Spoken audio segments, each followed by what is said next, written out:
হয় আমাদের কেন্দ্রীয় কমিটি এবং কেন্দ্রীয় অফিস, যেটা আমরা বাংলাদেশের প্রাণকেন্দ্র রাজধানীতে চাই। এবং আমরা চট্টগ্রামবাসী আমাদের বাংলাদেশের বাইরের কেউ না, আমাদের বাংলাদেশের ভিতরে বিভাগ। আমি চট্টগ্রামবাসীকে একটি আহ্বান জানাবো, আপনারা শ্রমিকদের অধিকার নিয়ে কোনো রকমের বিশৃঙ্খলা না করে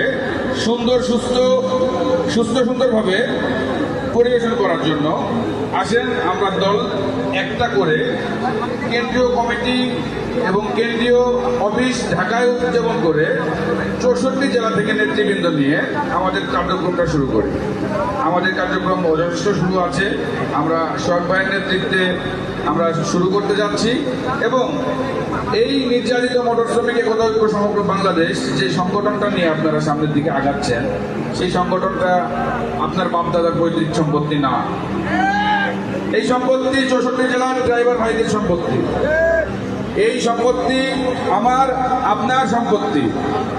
আপনি একা ভোগ করবেন, 64 জেলার ড্রাইভাররা এটা মেনে নিতে পারে না।